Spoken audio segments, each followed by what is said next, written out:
سڵاوتان لەبێت بینەرانی خۆشەویستی تلڤیزیۆنی کۆمەڵە زۆر خۆشحاڵم لەوەی کە جارێکی تر بە بەرنامەی ئێمە و بینەرانەوە دەبمەوە میوانی ماڵەکانی ئێوەی ئازیز و خۆشەویست. هیوادارم کە لە هەر کوێیەکەن ساغ و سڵامەت بن و مەجالی وەشتان هەبێت تا بە کۆتایی بەرنامەیم هەفتەیەش لەگەڵمان بن. ئەم بەرنمەیە چەند بابەت و چەند پرسیاری ئێوەی ئازیزیش کە ناردراوە لە خۆ دەگرێت. ناوبڕێکی کورد بینن دێمە خزمەتان بابەتەکان دەست پێ دەکەین. لولا ولولانهم مجنوني شيوانهم لولانهم مجنوني شيوانهم لو ألطف ليدوري صلفي ألوزاوهم لو ألطف ليدوري صلفي ألوزاوهم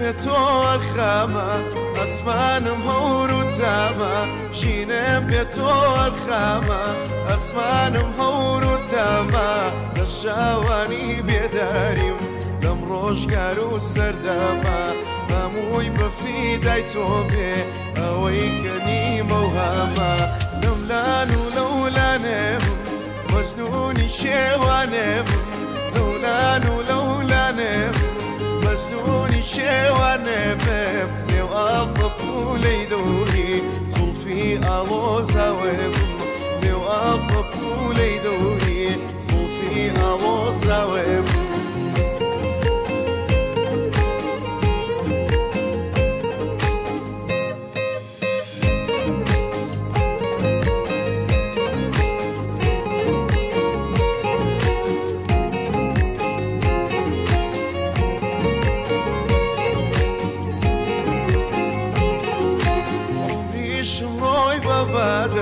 ژیان یارمەتی منادا عمری شمڕۆی بەبادا ژیان یارمەتی منادا ماڵاوە ئازیزی دڵ چۆڵم کرد ماڵ و منزڵ ماڵاوە ئازیزی دڵ چۆڵم کرد ماڵ و منزڵ لەملان و لەولانێ بم مەجنونی شێوانێ بم لەملان و لەولانێ بم مجنوني شيواني بيب لو ألطف ليدوري صوفي ألوزاوهم لو ألطف ليدوري صوفي ألوزاوهم بابەر لەوەی بچینە سوراخ نامە و پەیامی ئێوەی ئازیز بەرنامەکەمان بە پرسیارێک دەست پێ بکەین. بەڕاستی بۆ کۆماری ئیسلامی دەست لە هەڕەشە و زەخت و زۆر و گرچن و زیندان و ئەشکەنجە و تێرۆر هەڵناگرێت. لەم هەفتەی ڕابردوودا دیسانەوە فەرماندەکانی کۆماری ئیسلامی و دەستگا ئەمنیەتیەکانی ئەم ڕژیمە هەڕەشەکانی خۆیان دژی هێزە سیاسیەکانی نیشتەجێ لە هەرێمی کوردستانی عێراق درێژە پێدا. هەر لەم هەفتەیەدا ژمارەیەکی زۆر لە هەڵسوڕاوانی مەدەنی و سینفی دەستگیر کراون و زیندانی کراون. ژمارەیەکی تر بە بیانووی جۆر بە جۆر لە سێدارە دراون. هەتا ئەوانەیش وا پەیوەندیان بە ماددە هۆشبەرەکانەوە بووە هەر لەم ماوەدا خێراتر ئێدام کراون. دیسانەوە هەر لەم ماوەیەدا سێ چالاکی سیاسی لە هەرێمی کوردستان تێرۆر کران. هەواڵمان هەیە کە ڕژیم ژمارەیەکی زۆر لە تێرۆریستەکانی خۆی لە شارەکانی هەرێمی کوردستان بە بیانی جۆرا و جۆر جێگیر کردووە. بۆ ئاوا دەکات. وابزانم جوابی ئەم پرسیارە ڕوونە. لە ڕاستیدا بە بڕۆی ئێمە. ئەم کردەوانە لە دەسەڵاتی کۆماری ئیسلامیدا تازە نین لە واقعدا بەشێکی گیانەکراوە لە دەسەڵاتی کۆماری ئیسلامی بوون و هەن. دەتوانم بێژم وەک دیاردەیەک بۆتە بەشێک لە پێناسەی کۆماری ئیسلامی. ئەمڕۆ لە دنیادا لە بیرۆڕای گشتیدا کۆماری ئیسلامی بە چەند وشە دەناسرێتەوە: بێمافی ژنان، زیندان، ئەشکەنجە و ئێعدام و تێرۆر.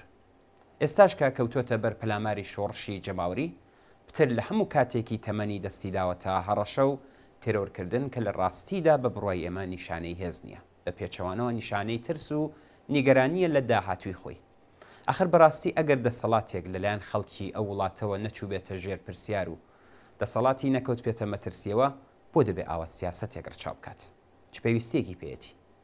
جگەلەوەی کە کاردانەوەیە کە بەرامبەر بە ترس و نیگەرانیەک ئەویش کەوتنە مەترسی دەسەڵاتی کە بۆ خۆشی یان چاکی لێ حاڵینی. بۆیە ئەگەر بمان هەوێ بە کورتی ئاوڕێک لەم کردوانی کۆماری ئیسلامی بدەینەوە ئەتوانین بڵێین هەمویان بەیەکەوە ئامرازی پاراستنی دەسەڵاتی ئەم ڕژیمەن و بۆیە لە ئاستێکی بەرفراواندا کەڵکی لێوەردەگرێ و بەشی زۆری داهاتی ئەم وڵاتەی تەرخانی ئەم سیاسەتە کردووە. هەروەک باسمان کرد شتێکی نامۆنیە و هەمیشە وەک بژاردەیەک بۆ پاراستنی دەسەڵات بوونی هەبووە. غەیری ئەوە بەچی بتوانێت خەڵک ڕازی ڕابگرێ؟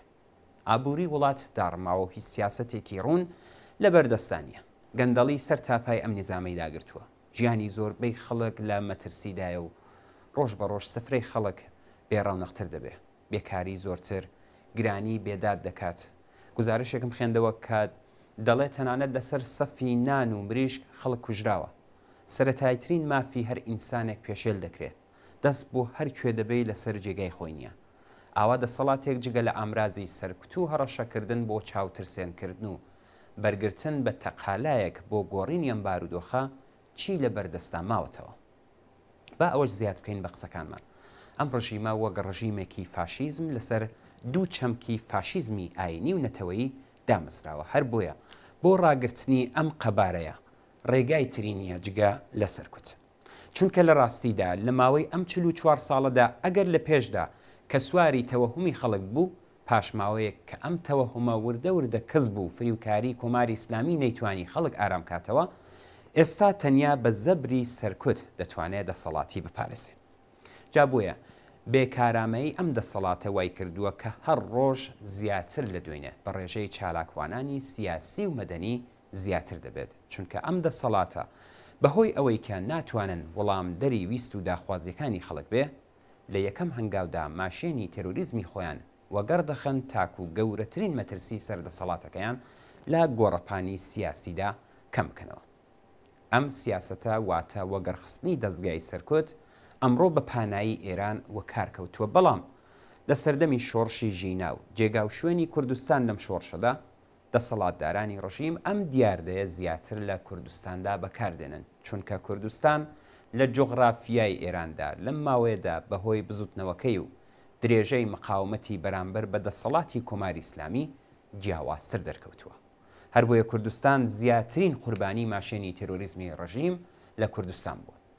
ئەمڕۆژ هاوکات لەگەڵ پەلاماری سەراسەری لە ناردنی هێز بۆ سەر سنوور و هەڕەشەکردنی پەیتاپەیتای تا ناردنی تیمە تێرۆریستەکانی بۆ هەرێمی کوردستان و خوڵقاندنی جنایەت دەست ناپارێزێ. باسی هەڕەشەکانی کۆماری ئیسلامیمان کرد. هەرچەند ئەمەش تازە نییە و ڕاست لە ئیدامەی هەمان سیاسەتدایە بۆ چاوترسێنکردنی خەڵک بە تایبەت لە ئێستادا کە نزیک دەبینەوە بە ساڵیادی شۆڕشی ژینا زۆرتریش بەرچاوە. ئەگەر لە بیرمان بێ لەم بارەوە قسەی زۆرمان کردووە جگە لە ناوەڕۆکی ئەم سیاسەتە کە باسمان کرد دەبێ ئەم ڕاستیە بزانین کە بزوتنەوەی کوردستان وەک چەقلی چاوی دەسەڵاتی کۆماری ئیسلامیە کە بەنیازە بە هەڕەشەکردن و پەلامارکردنە سەر لایەنە سیاسیەکانی نیشتەجێ لە هەرێمی کوردستانی عێراق ئەم بزوتنەوەی تووشی دڵساردی و نائومێدی بکات. ئایا پێتان وایە بتوانێت ئەم سیاسەتە بباتە پێشەوە؟ تا ئەو جێگایی بەم هێزانە لە هەرێمی کوردستان و بە تایبەت بە ئێمە وەک کۆمەڵە بگەڕێتەوە بەڕوونی باسمان کردووە کە ئێمە ماوەیەکی زۆرە لە ڕووی سیاسەتێکی دیاری کراوی خۆمان هێزی نظامی بەکارنانی. جگە لەوێش ڕامانگەیاندووە کە هەرێمی کوردستان بە پشتی جەبهەی خۆمان نازانین و لە سنووری هەرێمی کوردستان کەڵگوەرناگرین. هێزەکانمان ڕێوشوێنی تایبەت بە خۆیان دەگرنە بەر کە گوشارێک بۆ سەر هەرێمی کوردستان و بۆ خەڵکی هەرێمی کوردستان ساز مەکەن. جگە لەوە هەر بەپێی سیاسەتی بیرلێکراوی خۆمان ئێستا پەرەی پێدان بە خەباتی جەماوەری بە ئەرکی خۆمان ئەزانین نەشەڕی چەکداری. لە هەرێمی کوردستان کارەکانمان لە پێناو شەڕی چەکداری ڕێک نەخراوە، بە پێچەوانەوە لە پێناو بەهێزکردنی شۆڕشی جەماوەری سازمان درراوە. شوێنی نیشتەجێمان زۆرتر تەرخان کراوە بە کاری سیاسی و مەدەنی و فەرهەنگی و کۆمەڵایەتی. ژمارەیەکی زۆر لە دانیشتوانی خەریکی ئەو کارانن. ئەگەریش چەکیان پێەیە تەنیا بۆ دیفاع لە خۆمانە بەرابەر بە ماشێنی تێرۆری کۆماری ئیسلامی. با ئەوەش بڵم زۆربەی خەڵکی هەرێمی کوردستان و تەنانەت عێراقیش چەکیان بۆ دیفاع لە خۆیان هەیە. جیا لەوانە زۆر گروپ و لایەن هەن کە چەکداریشن. با بچینە سەر ئەو پرسیاری کە باسم کرد کۆماری ئیسلامی پێویستی بە کەش و هەوای نائەمنینانەوە هەیە. پێشتر باسمان کرد تەنیا ڕێگا بۆ مانەوەی دەسەڵاتی لەم ڕێگایەوە دۆزیوەتەوە کەوا بوو هەڕەشە ئەکات و لەوانەیە پەلاماریش بکات. بەڵام شتێکی ڕوون ئەوەیە کە بەم سیاسەتە ناتوانێت شۆڕش و ڕاپەڕینی خەڵک کە بەڕێوەیە دابمرکێنێ با زەربە لێدان و پەلامارکردنە سەر هێزە سیاسیەکان لە هەرێمی کوردستان ناتوانێت بزوتنەوەی کوردستان دابمرکێنێ. ئەم بزوتنەوە بەخواست و ئارەزووی حیزبەکان نەبووە و ڕیشەی کە قوڵایی ئەو کۆمەلگایە ڕیشەی لە ویست و داخوازی خەڵکدایە کە مافیان پێشێل کراوە، ژیانیان لێ سەندراوەتەوە و حرمەت و کەرامەتیان بێڕێزی پێکراوە و چارەنووسێکی ڕەشیان بەسەردا داسەپەوە. کۆماری ئیسلامی لە هەمان کاتدا دژی هاوچارە نووسی خەڵکی کوردستانە و لەم ڕێگاوە هەوڵی ئەوە ئەدات کە هەرێمی کوردستان بە حکوومەتەکەیەوە لە پێشچاوی خەڵک بێدەسەڵات کز و لاواز و بێ ئیرادە نیشان بدات کە گۆیە هەر سیاسەتێک کە پێی باش بێت لە پێناو دەسەڵاتی خۆیدا دەتوانێت فەرزی بکات. کەوابوو چەک بەهانەیە بۆ مەبەستی تر و نابێ گومان لەوەدا بێت لەم سیاسەتەی خۆیدا سەرنجام شکستێنێ. ناوبڕێ ببینن دێنەوە خزمەتتان بابەتێکی تریشتان پێشکەش دەکەین.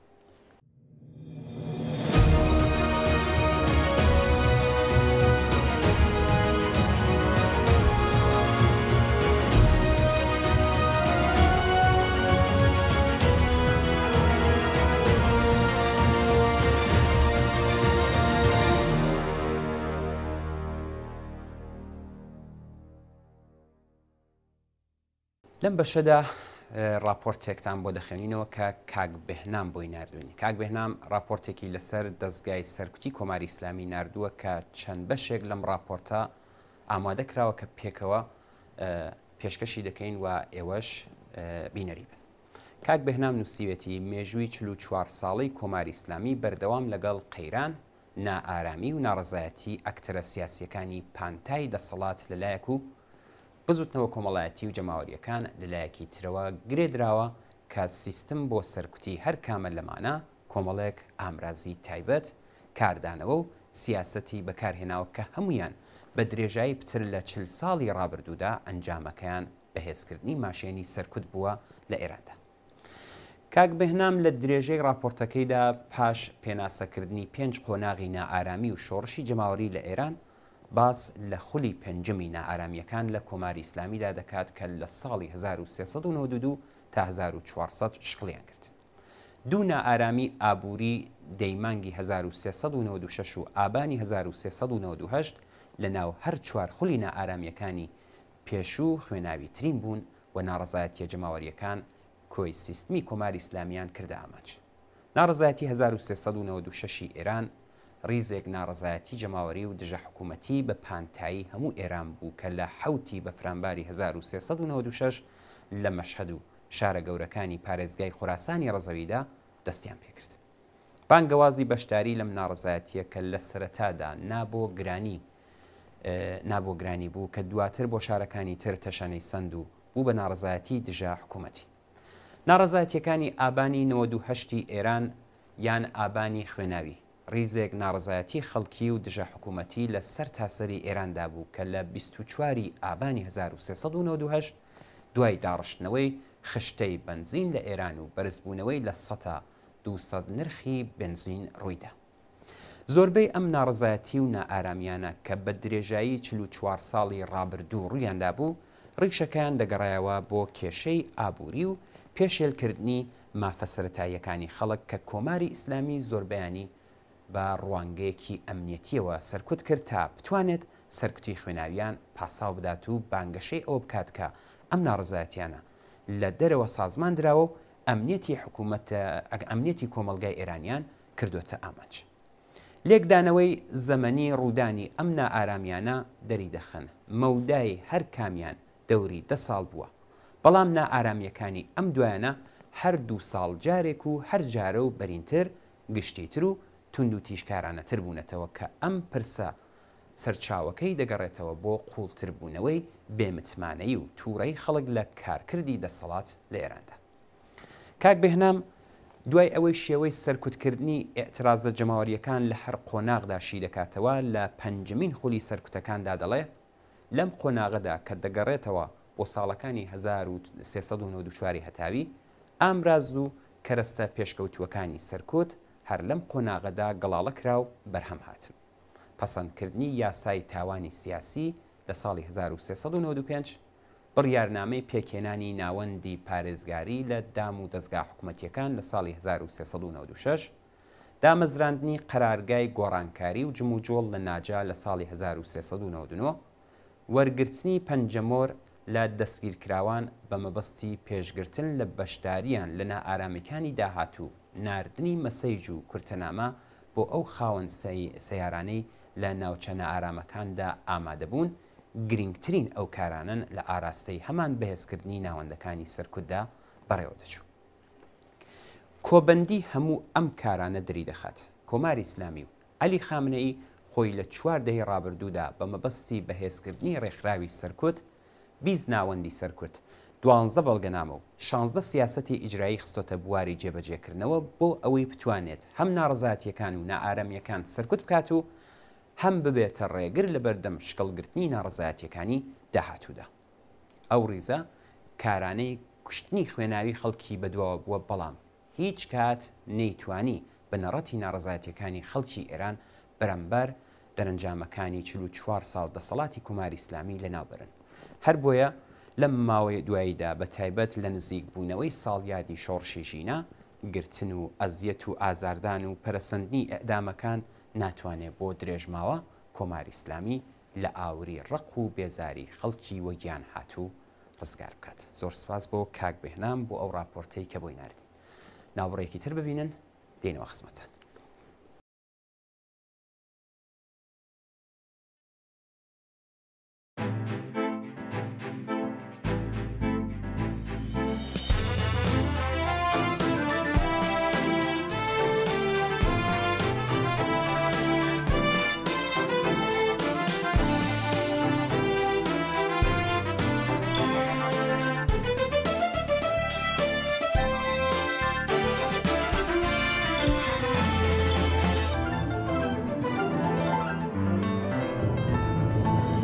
لەژێر پێمانە لەرزێت ژینجنە و بوژایەوە پونگی قینی خەڵکە دیسان سەر لە نوێ ڕاسایەوە ئەرز لەژێر پێمانە لەرزێت ژینجنە و بۆژایەوە پونگی قینی خەڵکە دیسان سەر لە نوێ ڕاسایەوە خوێندە ڕێژێ ژیندە نێژێ ئەو دەڕەندا پیر بووە هەستی کردووە چرای بەختی هەر بیناک و ژایەوە ئەم خوروشی سەر شەقامە مجدهيني كيسبي أو سبيني واجيانيش بوي لخوهات سايا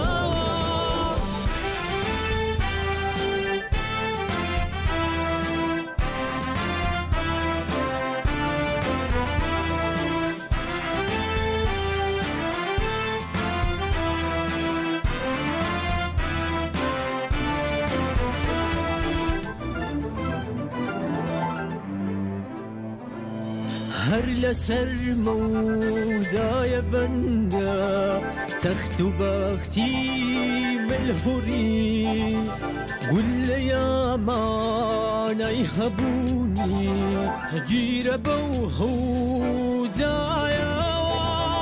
خوێندە ڕێژێ ژیندە نێژێ ئەو دەڕەندا پیر بووە هەستی کردووە چرای بەختی هەر بیناک و ژایەوە ئەم خوروشی سەر شەقامە مژدەهێنێ کیسبەی ئەو سبەینێ واژیانیش بۆی لە خەوهات سایە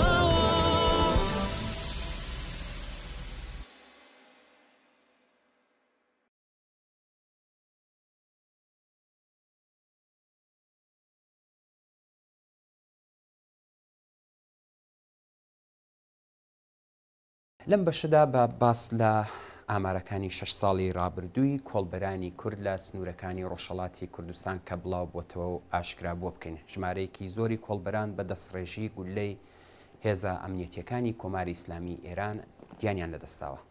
ناوەندی هەواڵی کۆڵبەر نیوز بە بۆنەی حوتمین ساڵی دەست بەکاربوونی ناوەندەکەیان ئاماری تایبەت بە کۆڵبەرانی بڵاو کردوتەوە و بەپێی ئامارەکانیش لە ماوەی 6 ساڵی ڕابردوودا تا ئەم ساڵ 1344 کۆڵبەر لەسەر سنوورەکانی ڕۆژهەڵاتی کوردستان بوونەتە قوربانی. لە ماوەی ئەو 6 ساڵشدا 341 کۆڵبەر گیانیان لەدەستاوە و 1003 کۆڵبەریش بریندار بوون کە 74% کوژراون و برینداربوونی ئەو کۆڵبەرانە بەهۆی دەستڕێژی گولەی هێزەکانی سنووری ئێران بووە. کۆڵبەر نیوز هەروەها ئاماژەی بۆ کردووە زۆربەی ئەو کۆڵبەرانەی گیانیان لەدەستاوە لەلایەن هێزەکانی سەرسنووری ئێران بە شێوەیەکی ڕاستەوخۆ تەقیان لێکراوە و کوژراون. با ئەوەش بڵێم بەپێی ئەو ئامارانەی ناوەندەکانی کۆماری ئیسلامی ئێران بڵاویان کردوێتەوە لە 3 پارێزگای کوردستان سنا و ورمێ و کرماشان لە ڕۆژهەڵاتی کوردستان نزیکەی 50,000 کۆڵبەر هەیە، بەڵام سەرچاوەکانی دیکە و ڕێکخراوەکانی مافی مرۆڤ ئاماژە بەبوونی 70,000 کۆڵبەر دەکەن. بەپێی زانیاریەکان هەر کۆڵبەرێک بەپێی قەبارە و جۆری ئەو کاڵایی دەیگوازێتەوە داهاتەکەی دەگاتە نزیکەی 500,000 بۆ 800,000 تمەنی ئێرانی لە ڕۆژێکدا کە دەکاتە کەمتر لە 11 دلار بۆ 15 دلار لە کاتێکدا هیچ کۆڵبەرێک ناتوانێت 30 ڕۆژەکەی مانگێک کۆڵبەری بکات. لێرەدا کەوتینە بیری ئەو شعرە جوانەی کاگڕێبوار کە دەڵێ منە و کەسم هەموو ڕۆژێک ژیانی خۆم دەفرۆشم بۆ کڕینی نانی سپەی، ئەمڕۆژ دیسان هاتوومە دەر هەیژین هایژین ژیانی ئەمڕۆم بفرۆشم، لێم ناکرێت خاوەنی نان لێم ناکرێت. بەڕاستی ئەمە تەنیا هۆنراوەیەکی فلکلۆری کوردی نییە، چیرۆکی ژیانێکی ڕاستەقینەیە کە هەموو ڕۆژێک لە خاڵە سنووریەکانی کوردستانی ڕۆژهەڵات دووپات دەبێتەوە. سێبەری مەرگ بۆ پاروەنانێک هەنگاو بە هەنگاو بە دووی خەڵکی ئەو ناوچەیە دەگەڕێ، هەر ئەو خەڵکەی کە زۆر جار لەو پێناوەدا یان گیانی خۆیان لەدەست ئەدەن یان ئەوەی کە بەشێک لە جەستەیان لەدەست ئەدەن و دەبنە کەمەندە.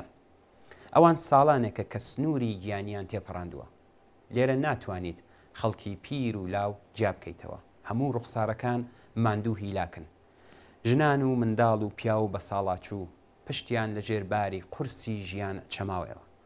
چیرۆکی ئەمڕۆی ئێمە هەمان چیرۆکی دووپاتکراوەی کۆڵبەرانە کە کاکە کرێی کۆڵەکەت چەندە. کۆڵبەران بە کرێکارانی سەرسنوور دەوترێت کە بۆ بژێوی خۆیان و بنەماڵەکانیان بە ناچار کاڵای بازرگانان ئەمدی و ئەو دیوی سنوور بە کۆڵ دەگوازنەوە. ئەوان چایی، پارچە، تەلەڤزیۆن، کریستاڵ، موادی خواردەمەنی و شتی تر لە کۆڵ دەکەن تاوەکو بەبێ گومرگ بە تێپەڕاندنی شاخ و کوێرە ڕێگاکان بگوازنەوە. باسی قاچاقچیە گەورەکان و باندە بچووک و گەورەکان و هەزار قسە و قسەڵۆکەی بێبنەمای دیکە نییە. ئەوەی وا بە کۆڵ دەگوازێتەوە کاڵای کەسانێکە کە بە چەند دەقە قسەکردن لە ڕێگای تەلەفۆنەوە کەلوپەلەکانیان دەگوازنەوە و لە دەنگی پەیامی حسابە بانکیەکانیان بزە دەکەوێتە سەر لیوانیانەوە. بەڵام ئەو پیاوە 40 ساڵەی کە ڕوخساری لە 6 ساڵان دەچێت بۆ هەر کۆڵێک کە دەیگوازێتەوە تەنیا نزیک بە 500,000 تمەن حەقدەست وەردەگرێت. ئەمەش بە مەیل و حەزی خۆی نییە، تەنیا لە پێناو هێشتنەوەی ڕووناکی ماڵێکە کە شەرمەندەی منداڵەکانی نەبێت، بۆ خۆشی ڕازی دەکات کە هەر ئەو حەقدەستەکەمە لە هیچ باشترە. ڕێژەی ژنان و پیاوان، منداڵان و لاوانێک کە بەکاری کۆڵبەریەوە سەرقاڵن کەم نییە. هەرچەند باسمان کرد ئامارێکی ڕسمیش لەم بارەوە لەبەردەست نییە. ئەوان لەسەر سنوورەکانی پارێزگای ورمێ، سنە و کرماشان کە زۆرینیان خەڵکی ئاواییەکانی سەرسنووری کاری کۆڵبەرین سەرسنوورن کاری کۆڵبەری دەکەن، یان باشترە بڵێن گیان دەفرۆشن لە پێناو پاروەنانێک. جا ئەم وێنە واقعیە بخەینە پەنای ئەو وێنە بەناو گەشەی ئابووری کۆماری ئیسلامی تا درۆ و فریوکاری و گەندەڵی و سیاسەتە دژ بە مرۆڤەکانی ئەم دەسەڵاتە زۆرتر ئاشکرا بێ. ئەوان مەبەستیان لە گەشەی ئابووری کە زۆر جاریش لە ڕاگەیاندنەکانیاندا هەراوهوریایی لەسەر سازەکەن لە ڕاستیدا گەشەی هێزە سەرکوتگەرەکانیەتی بۆ چاوترسێنکردنی خەڵکو و داسەپاندنی هەمان هەلومەرجی ژیان کە گیانیان لە پێناو ناندا دەبێت. ناوبڕێک ببینین دێنەوە خزمەتە.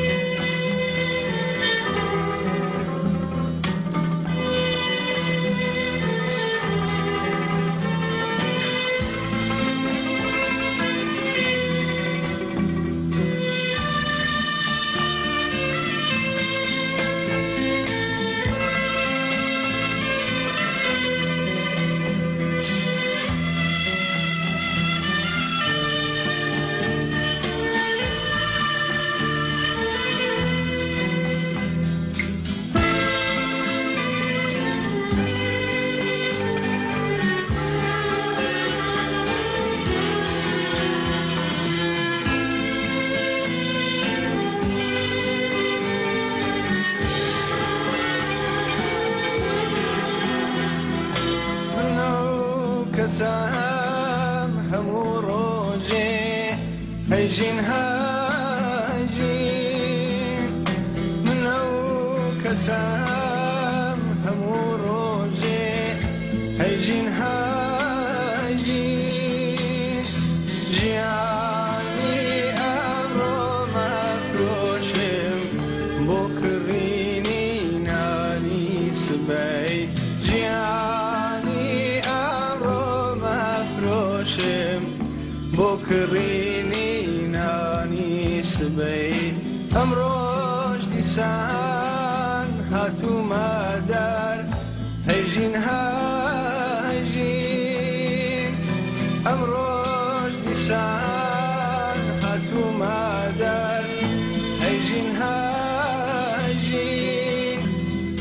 ژیانی ئەمڕۆ بفرۆشم بۆ کڕینی نانی سبەی لێم ناکرێ خاوەنی نان لێم ناکرێ لێم ناکرێ خاوەنی نان لێم ناکرێ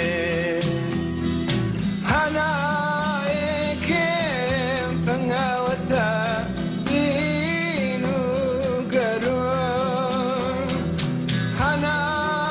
هەنایەکێم فەنگاوەتە دین و گەروون ئەیدا دەیدان ئەیدا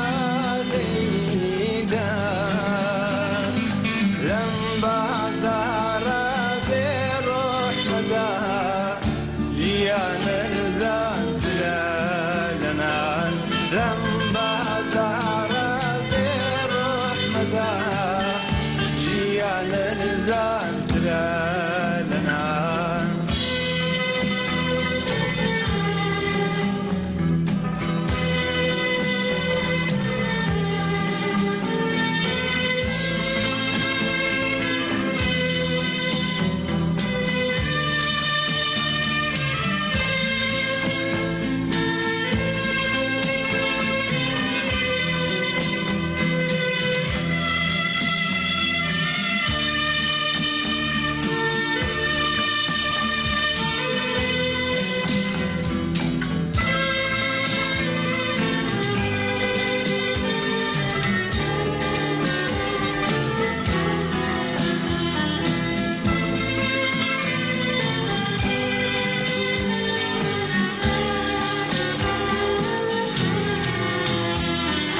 منە و کەسام هەموو ڕۆژێ هەیژین هاژین منە و کەسام هەموو ڕۆژێ هەیژین هاژین ژیانی ئەمڕۆ مەفرۆشم بۆ کڕینی نانی سبەی ژیانی ئەمڕۆ مەفرۆشم بۆ کڕینی نانی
لەم ڕۆژانەدا لە ڕۆژنامەی ئێعتماد خوێنمەوە کە پۆلیسی ئەخلاقیان هەمان گەشتی ئێرشاد دوای نزیکەی ساڵێک لە کوشتنی ژینا ئەمینی دەستی بە کارەکانی کردوێتەوە بە شێوەیەکی بەرچاو لە شەقامەکان بڵاویان پێکراوە.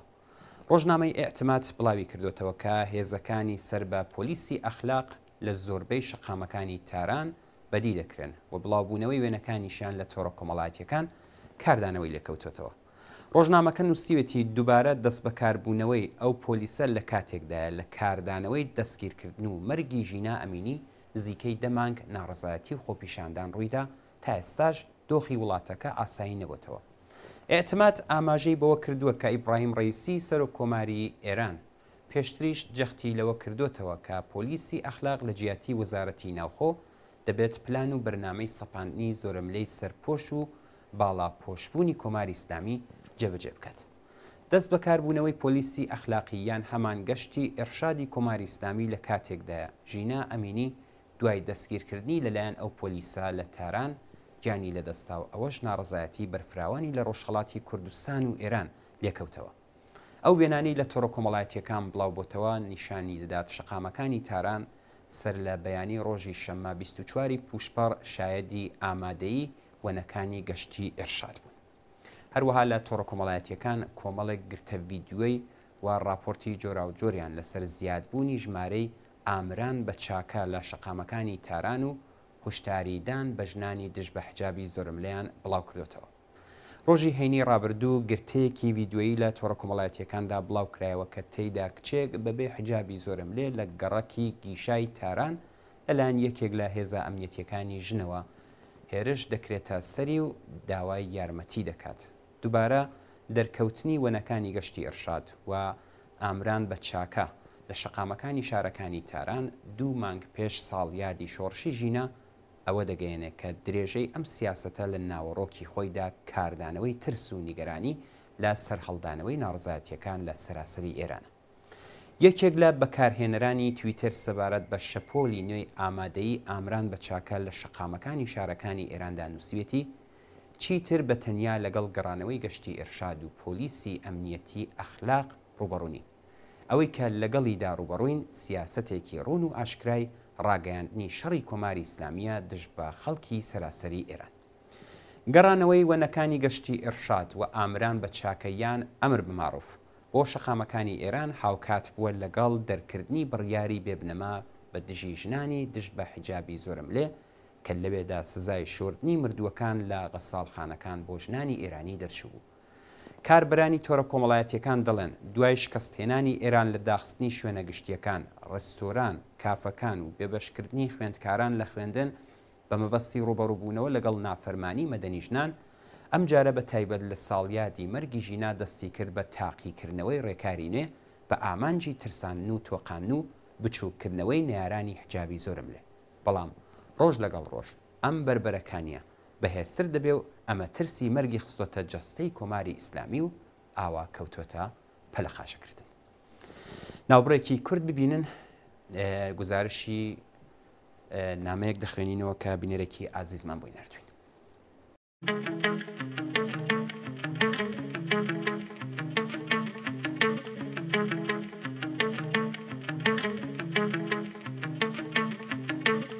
گوش کن ای شب ای سیاهی، من همون خورشید فردام، من مخالف حجابم، دیگه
بهشتی که مسیرش زوره و ترسه و اجبار یه توهم پلیده از یه اندیشه بیمار.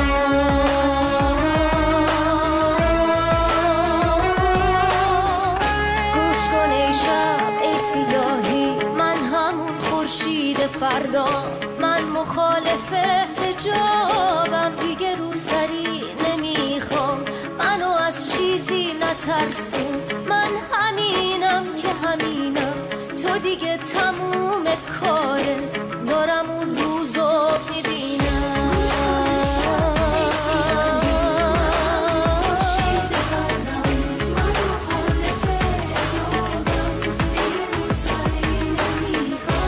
منو از چیزی نترسون، من همینم که همینم، تو دیگه تموم کارت، دارم اون روزو میبینم، دارم اون روزو میبینم، دارم اون روزو میبینم.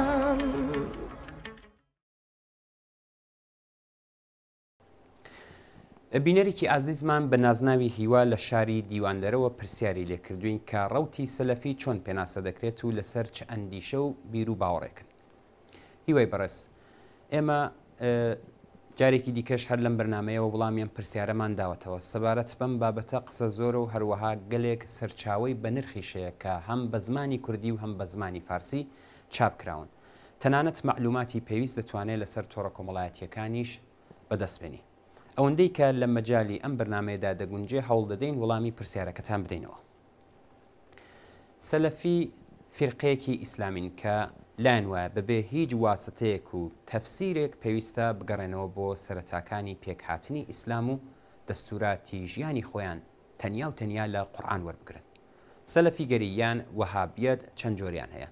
جۆرێکیان هەر بیر و باوەڕی ڕسمی دەرباری پادشاکانی عەرەبستانی سعودیە کە حکوومەتی پێدەکەن و لە پاڵ زیارەتگاکان و لەسەر چاڵە نەوتەکان دانیشتون و سەروەت و دەسەڵاتێکی زۆریان لەو ڕێگایەوە پێکەوە ناوە. ئەوانە بە سەلەفی محافزەکار دەناسرێن. سەلەفی توندڕە و ئەوانن کە دەیان هەوێ بە زەبری ترۆر و کوشتن و بە هەر وەسیلێ کە بۆیان بکرێ هەموو نەیارانی بیر و باوەڕەکەی خۆیان یان لەناوبەرن ویان واداریان کەن سەریان بۆ دانەوێنن و جزیە واتە ماڵیاتی کافربوونیان پێ بدەن. دەژایەتی ئەوانە لەگەڵ مسلمان یان نامسلمان هەر کەس کە غەیری خۆیان بێت وەکو یەک وایە. هەر بەم بۆنەوە وەکو بیر و باوەڕ بە تند و تیژی بە پەیڕەوانی شیعن. ئەم بۆچوونە هیچ چەشنە ئیلم و زانستێک و ڕێوایەتێک کە لە قورئاندا نەهاتبێ قبول ناکات. ئەوان پەیڕەوەکانیان وادار دەکەن کە گوێ بۆ هیچ منتەقێ غەیری ئەوەی کە خۆیان باوەڕیان پێێتی شل نەکەن. بەنسبەت ژیان لەو دنیاە زۆر بێهیوان و ئاسوودەی خۆیان لە مەرگ و بە خەیاڵی خۆیان لە بەهرەمەندبوون لە نیعمەتەکانی دنیایەکی دیکەدا کە باوەڕیان پێێتیدا ببینەوە. هەر بۆیە غەیری کەسی فرقەکەی خۆیان محەبەت و دۆستایەتیان بۆ هیچ ئینسانێک نییە و لە هەر شوێنێک کە بۆیان بکرێ دژ بە نارانی خۆیان بە شێوەیەکی دڕندانە دەجوڵێنەوە. ئەوان نیچیری خۆیان لە ناو لاوانێکدا دەبینەوە کە بە هۆکاری جۆرا و جۆر تووشی هەست بە جۆرێک شکەست لە ژیانیان دەکەن و ناومێدن. ئەو فرقەی لە ڕاستیدا ڕێگای چۆن مردنیان پێنیشان دەدەن نەک چۆن ژیان.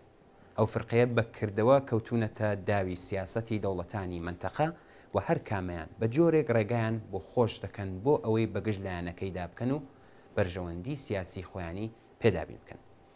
تا پێش کودتای ئەفغانستان و هاتنی هێزەکانی ئەرتەشی شۆڕەوی بۆ ئەو وڵاتە و دوجاریش دامەزراندنی حکوومەتی ئیسلامی لە ئێران سەلەفیگەری یان وەهابیەت ئەساسەن هەر ئەوە بوو کە لە دەرباری سعودیەدا ئامرازی حکوومەتکردنی ئەو دەوڵەتە بوو.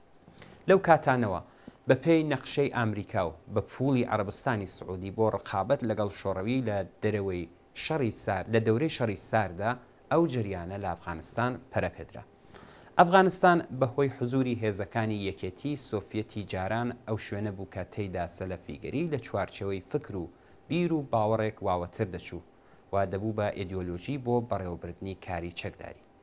عەرەبستانی سعودی بەڕێوەنوێنی سازمانە ئیتلاعاتیەکانی ئەمریکا بەرەو پیری ئەم حاڵەتەی سەلەفیگەریەوە چوو ڕێگای بۆ کاری چەکداری و توندوتێژیش بۆ خۆشکردن.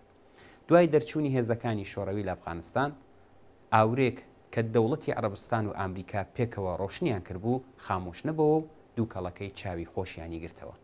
ئەوە بوو کە ڕووداوی 11 سەپتامبری ئەمریکا لێکەوتەوە و لە وڵاتی عەرەبستانیش چەندین کاری تند و تیژی و پڕکارە سات ڕوویاندا. کاری سەلەفیگەری گەیشتە جێگایە کە هەر دەوڵەتێک لەم دەوروبەرە مەسلحەتێکی لە دوور یان لە نزیکی خۆی هەبوو چووە سوراغی ئەم بۆچوونە و لاوانی بێهیوە و بێهومێدیان لە پێناوی دابینکردنی بەرژەوەندیەکانی خۆی بەکارهێنا و گیانیانی کردە قوربانی. ڕژیمی جمهوری ئیسلامی چاوپۆشی لە حزور و هاتن و چوونیان کرد بۆ ئەوەی حیزبە سیاسیەکانی کوردستانی پێلاواز بکات. ئەوە جۆرێکی دیکە لە مادەی هۆشبەر بوو کە ڕژیم ئاگاهانە ڕێگای پێدا. بە چاوپۆشی لێکردن لە ئەفغانستانەوە لە ڕێگای ئێرانەوە بە ئازادی هاتوچۆی وڵاتی شەڕلێدرا و شێواوی عێراق بکەن کەوایە لاوی هەڵخەڵەتاوی کورد دەبوایە لە پێناوی ئەو بۆچوونەدا لە عێراق ببێ بە قوربانی بۆ سیاسەتی ڕژیمێکی دژی بەشەری وەکو کۆماری ئیسلامی. خۆ ئەگەر لە ناو خودی کوردستانیشدا کۆنتترۆل نەکران و ئاژاوەیەکیان نایەوە جێگایەکیان نەتەقاندەوە و کەسانێکشیان کوشت، کۆماری ئیسلامی لەو ئاستەدا باکێکی نییە و لە پێناوی میلیتاریزەکردنی زۆرتری کوردستان بەکاری دێنێ. زۆربەی لاوانێکی سادە کە دەبن بە پەیڕەوی ئەو فرقەیە خۆیان نازانن کە کەوتونەتە چ داوێکەوە و چۆن لە پێناوی بەرژەوەندی دەسەڵاتدا بەکاریان دێنێ. هیوادارم هیوای ئازیز وەڵام بەم پرسیارەت توانی بێتمان بدەینەوە و ئێوەی بەڕێزیش کەڵکی پێویستی لێوە بگرن. ناوبڕێکی کورد بینن دێنەوە دوایین بابەت کە ماڵاوی لە ژیانی پێشمەرگێکی دێرینی کۆمەڵەیە دەخێنمەوەت.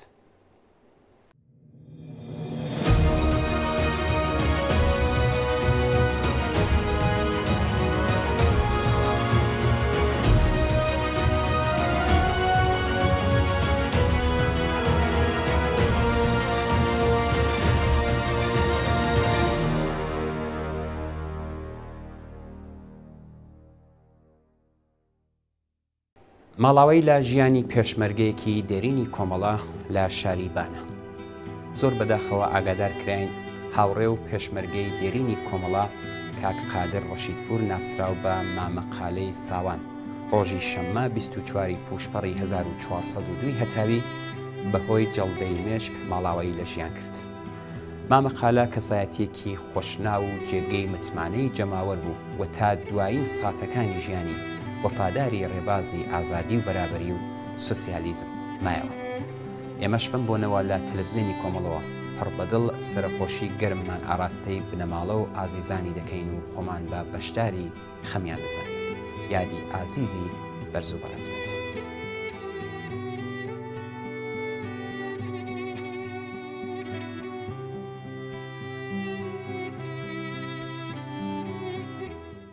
بەڵێ بینەرانی خۆشەویست بەم جۆرە گەشتینە کۆتایی بەرنامەی هەفتەی ئێمە بینەران. زۆر سپاس بۆەوەی کە تا ئێستاش لەگەڵمان بوون. چاوەڕێی نامە و ئیمەیل و پەیوەندی تەلەفۆنی ئێوەین بۆ هەرچی زۆرتر ڕازاندنەوەی بەرنامەکەی خۆتان پەیوەندیمان پێ بکەن و ڕاوبۆچوونەکانتان باس بکەن.